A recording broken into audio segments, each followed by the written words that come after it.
Alhamdulillahi Rabbil Alameen Wassalatu wassalamu ala Nabi al-Kareem wa ala alihi wa ashabi ajma'een. Welcome to this live stream on Thematic Tafsir. And the reason why I've put this together today is to just explain the concept behind what is Thematic Tafsir. How does it work? Right? So many of you may or may not be familiar with my book Themes of the Quran, um, which is a summary of the themes of the different juz of the Quran.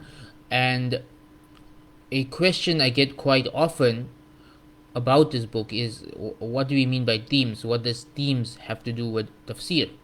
Right? This concept of themes is something that is relatively new in the field of tafsir.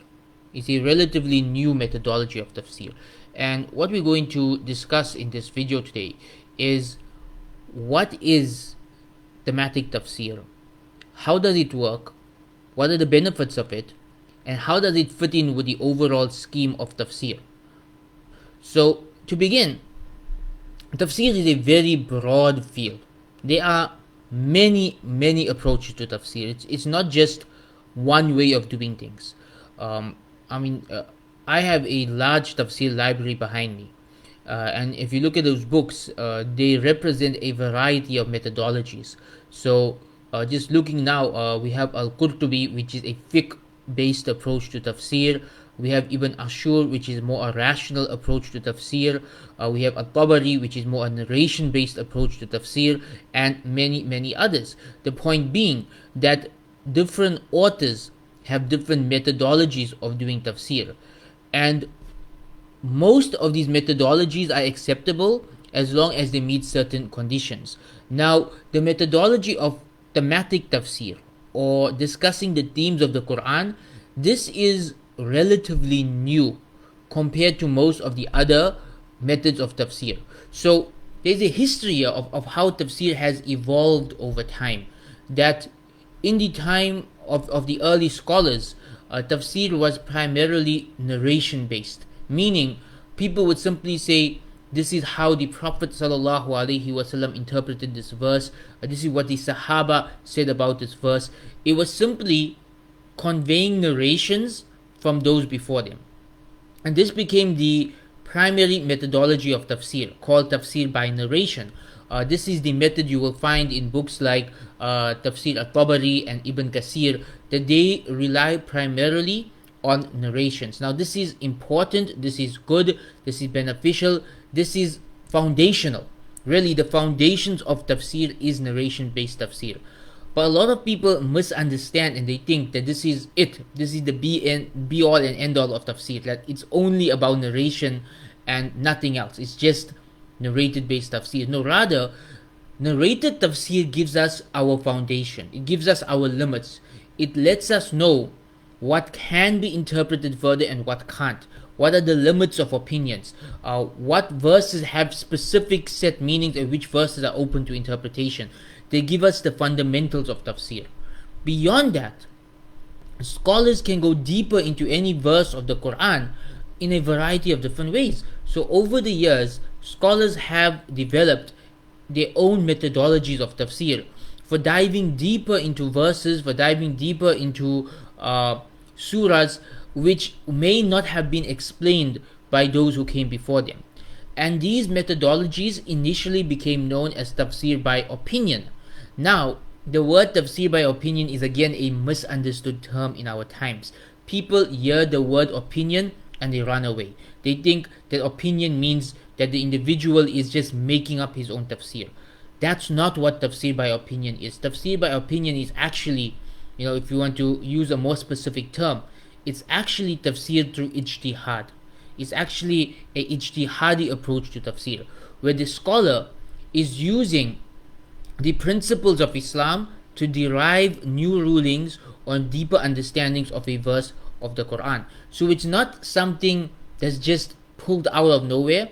It's done using a proper methodology. So in recent times, the great tafsir by Ibn Ashur is a good example of opinion-based tafsir.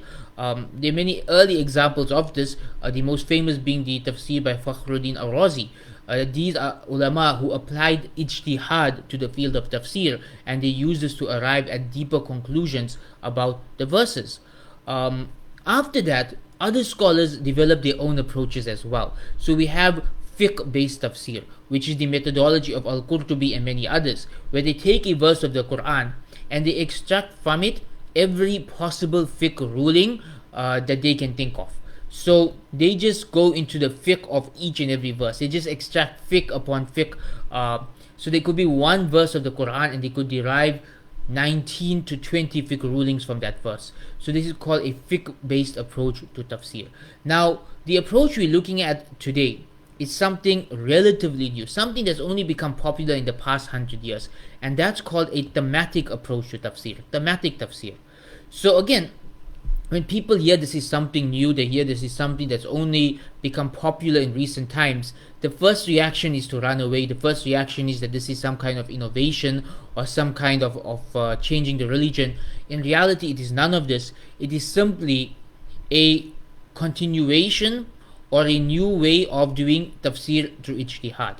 And it's really building off the writings of early tafsir by opinion scholars in a new way. So what is thematic tafsir and why did it come about? Thematic tafsir refers to that approach where a scholar looks at the relationship between different verses of the Quran.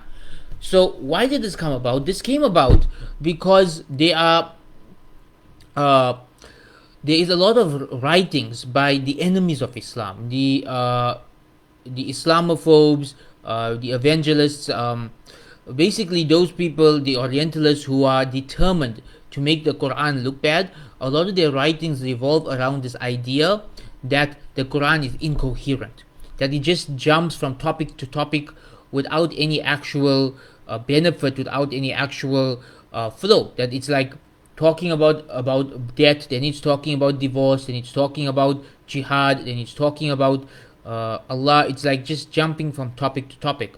So the claim made by the enemies of Islam is that the Quran is incoherent, and as a response to this claim, to show that the Quran is completely coherent in a miraculous way beyond human understanding, in the most subtle ways possible, scholars began to write about the thematic unity of the Quran.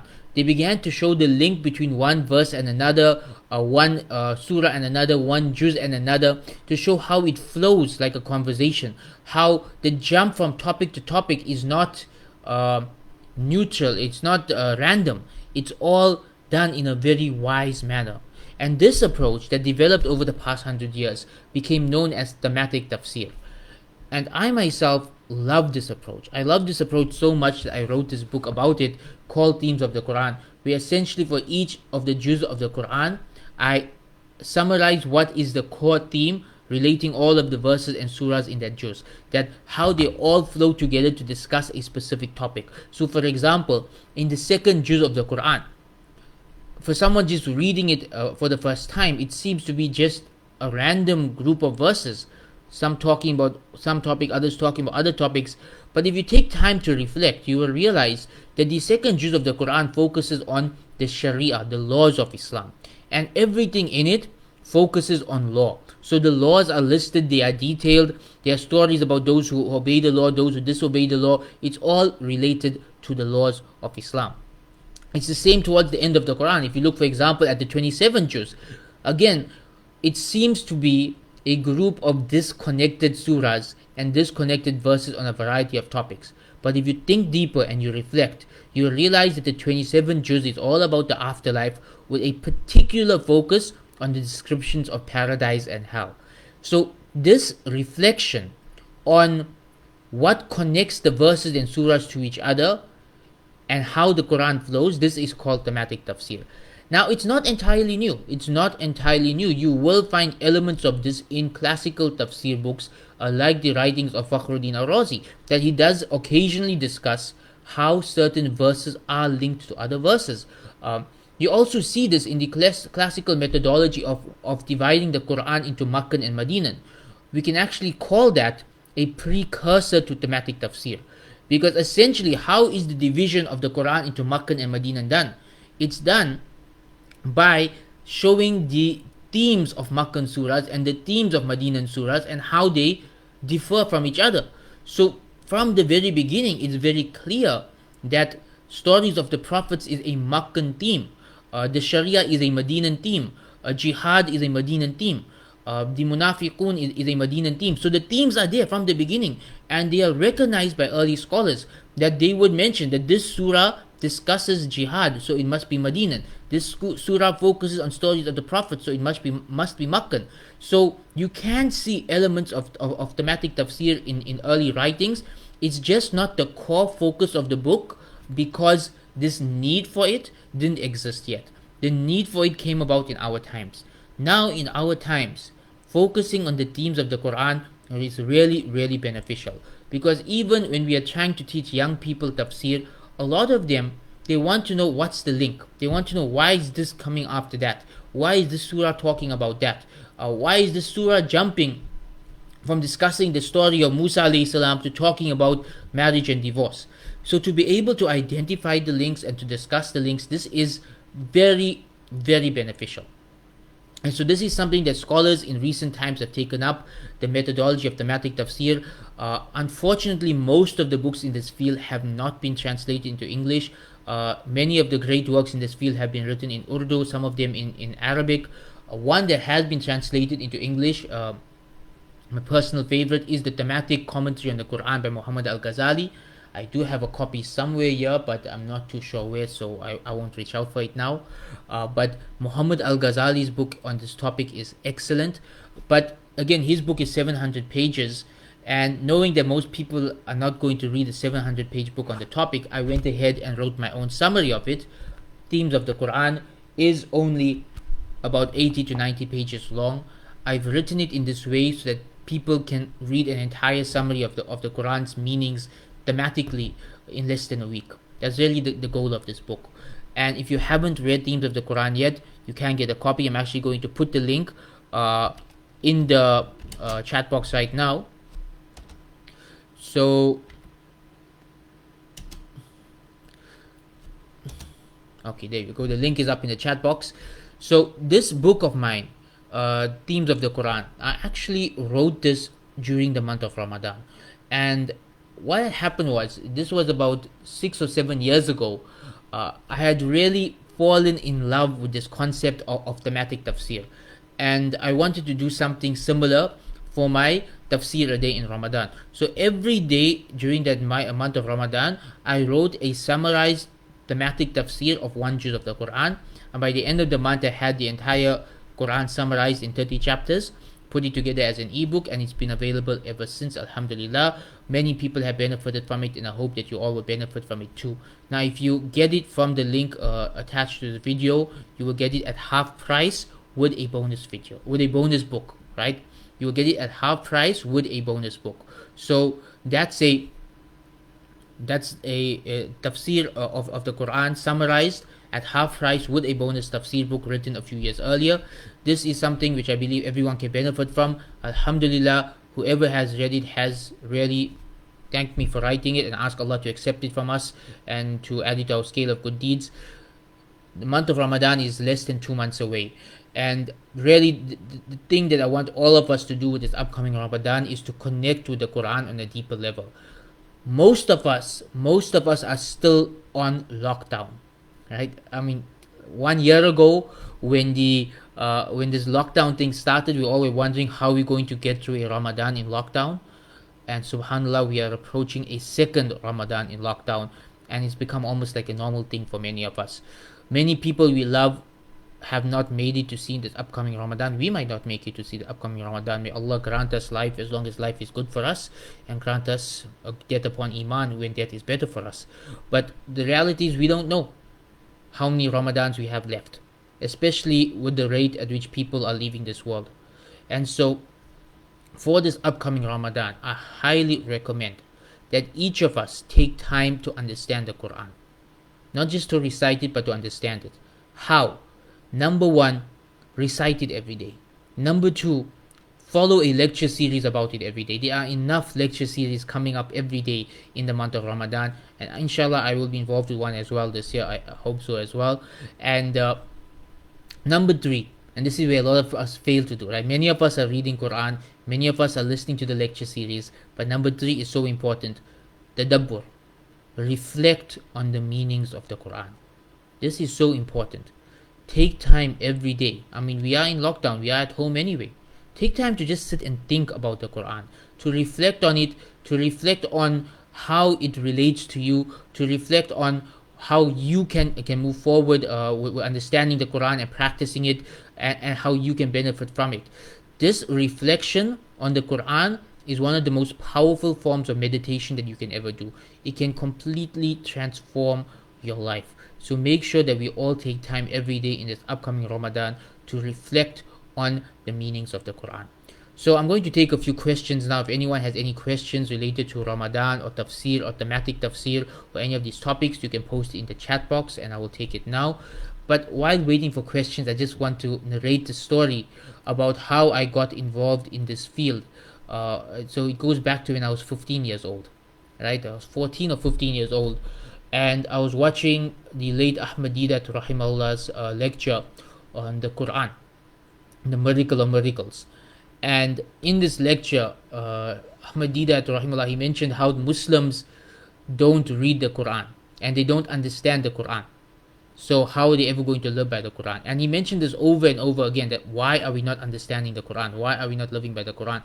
And at that point in time, I mean, I was 15 years old. I was in my third year of the Alim program. I was studying Islam. But I realized I've been studying fiqh, I've been studying hadith, I've been studying all these other subjects. I've never read the Quran with understanding from cover to cover. And I found that to be troublesome. So that Ramadan, I remember I was at my grandparents' house at Ramadan. My mother was gone for Umrah, but I took it upon myself. I got hold of the translation of the Quran, and the only translation I could get hold of at that time was the Abdullah Yusuf Ali translation. I still have the same copy with me today. I sat with it, and every day for that month of Ramadan, when I was 15 years old, I recited one juz of the Quran, and I read the translation of the entire juz as well, and I read the commentary as well. And by the end of that Ramadan, I was transformed. I was completely transformed by what I had read. It just completely blew me away. You know, to realize that we have this Quran with us, and we've never truly read it and understood it. It was a awakening for me at the age of 15, and every Ramadan since, I have made it a mission for myself to recite the Quran, to understand the Quran deeper, and to share that understanding with others. And these ebooks that I've put together, these video series that I've put together, they're all just a continuation of that. It started back with that one Ramadan, with that one copy of the Quran and reciting it, and this has now become an annual thing that we do every Ramadan, inshallah. And I make dua that Allah gives the reward of that to Ahmad Didat Rahimahullah, because it was really his lecture that inspired me to start reading the Quran with understanding. And Allah knows best what direction my life would have headed in if I hadn't done that at the age of 15. So may Allah have mercy on him and accept his good deeds and overlook his mistakes. So we come to the end of this video. Again, a reminder, if you click the link, you can get an e-copy of Themes of the Quran with a free second ebook at half price, and I hope that you find it beneficial. As we don't have any questions, I will close off now. I really hope you all found this video beneficial and you all understand now what is thematic tafsir, how it works, how it fits into the broader scheme of things, and how it doesn't really contradict the methodology of tafsir, right? So there are actually a couple of questions coming through now. The first question is that, can we make new tafsirs in the 21st century? Isn't all tafsir already done and complete? Well, that's actually a very good question, right? So the question is, can we bring up new tafsirs in the 21st century? Aren't all tafsirs complete? Well, Islamically, it's not the 21st century yet. It's still the 15th century. So inshallah, we still got 6 more centuries before the 21st. But I get what you're saying. Understand that the Quran is Allah's speech, and the depth of Allah's speech is infinite. And therefore, I don't think it's possible to ever stop having new tafsirs, because Allah's speech is so miraculous in nature that I really believe every year until the end of time, Allah will inspire people with deeper and deeper meanings of the Quran. That this is just the nature of the Quran, that one verse can have thousands of pages of tafsir, and every generation is discovering new meanings to that verse because of the infinite nature of Allah's kalam. So it is perfectly plausible in our times to have a new tafsir, a deeper tafsir that does not, this is the point, it does not contradict the tafsirs that came before. It simply builds upon them. And Ibn Ashur's book is the best example of this, right? If you look at the shelf behind me, at the very top shelf, on one hand is Qurtubi, on the other side is Ibn Ashur. Ibn Ashur's tafsir was written less than a century ago, right? In the 20th century of the Gregorian calendar. And it is considered by everybody I know in the field of tafsir as one of the greatest tafsirs ever written. But this was written in the 20th century. This is a modern book, a modern work, right? It's 30 volumes long. It covers the entire Quran. It brings new in-depth explanation of verses that people didn't think about before. It is completely possible for every generation, for whomever Allah wills, to bless with a deeper understanding of the Quran, or perhaps simply with an understanding that is relevant to their times. So perhaps there are topics in our times that people before us did not write about, and our tafsirs can reflect on that as well. Right? The second question that came through is, what are the limits of thematic tafsir? How does a author know that they are staying within the limits of what is orthodox? Again, excellent question. The limits of any form of tafsir, okay, is the tafsir by narration. So I mentioned this at the beginning of the video, that our foundation of tafsir is tafsir by narration. This is the foundation. What has been narrated to us from the Prophet ﷺ and the Sahaba, this forms the foundation, the base. Any tafsir we do beyond that is ijtihad. And the ijtihad cannot contradict the narrations. They can simply build upon them. So as long as the tafsir by opinion, or the fiqh tafsir, or the thematic tafsir, or the scientific tafsir, or whatever other methodology of tafsir, as long as it is following a correct ijtihadi methodology, proper usul, as long as it's not contradicting the narrated tafsir, as long as it's not changing the religion, it is acceptable. It is acceptable because scholars understand that the Quran is that deep, that people can just keep deriving deeper and deeper meanings from it. And so it is completely acceptable today to write a thematic tafsir of the Quran, or a tafsir by opinion, or a tafsir based on fiqh, or any of these other methods of tafsir, as long as you are not contradicting the foundations, as long as you're not going against that which has been narrated about that verse or about that surah, and as long as you're not using a methodology that is un-Islamic. So this is thematic tafsir, and I want to thank you all again for your time and for your questions. May Allah accept this from us. Jazakallah khairan. Until next time, wassalamu alaikum wa rahmatullahi wa barakatuh.